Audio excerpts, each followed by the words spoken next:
পাইনি কুল, আপনা মাঝারে আপনার প্রেম তাহারও পাইনি তুল। রবীন্দ্রনাথ আমাদের জীবনে এমনিভাবেই জড়িয়ে রয়েছেন।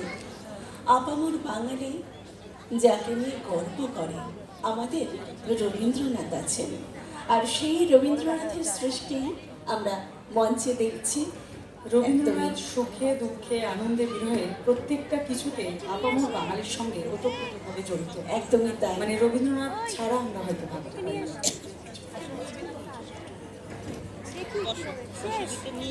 একটি ঘোষণা, কিছুক্ষণ আগে যে অনুষ্ঠানটি হয়ে গেল গীতারাম গ্রুপ অফ স্কুলে, যারা অভিভাবিকা আছেন আপনাদের কাছে অনুরোধ করা হচ্ছে রবীন্দ্র সদনের পেছনের দিক দিয়ে আপনাদের যে সমস্ত ছোট্ট ছোট্ট সোনামনারা আছে তাদেরকে নিয়ে নেবেন। ঘোষণাটি শেষ হলো। আমরা যে কথায় ছিলাম, রবীন্দ্রনাথের গান 11 বছর বয়সে গান লিখতে শুরু করেন প্রথম। গগনের থালে রবিচন্দ্র দীপক জলে, আর সেই গান আজ এত বছর পরেও 163 বছর পরেও আপামর বাঙালিকে বলা ভালো বিশ্ববাসীকে মুগ্ধ করে রেখেছে।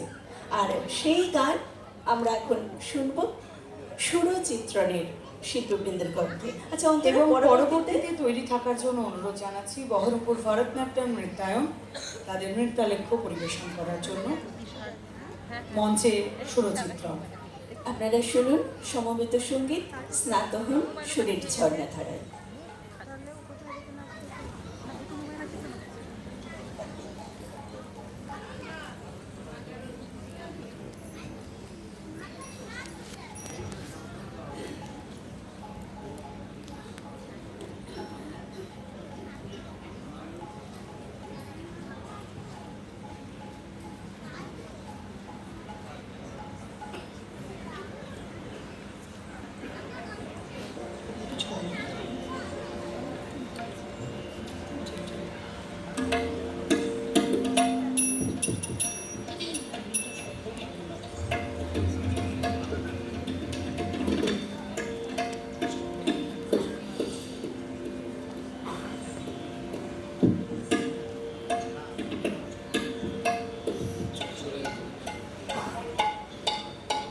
নমস্কার, উপস্থিত সকলকে আমার প্রণাম, শুভেচ্ছা, ভালোবাসা জায়গা মতো।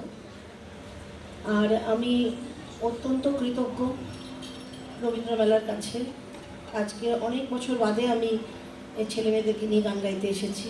বিশেষ করে আমাদের সকলের প্রিয় বিশ্বজিৎদার কাছে আমি খুবই কৃতজ্ঞ। আমি ধন্যবাদ জানাই রবীন্দ্রমেলা কমিটিকে।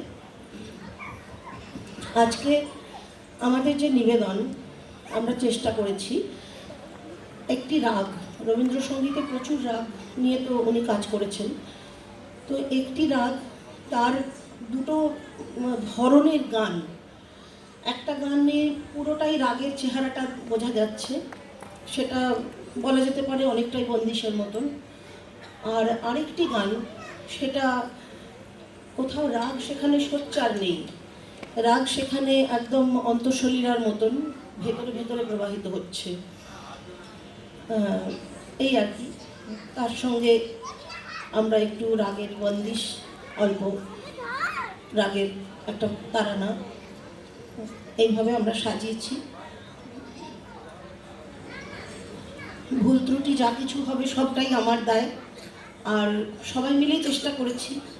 ভালো যদি আপনাদের কিছু লাগে তাহলে সেটা কৃতিত্ব অবশ্যই ওদের, বাচ্চাদের, এই আর কি।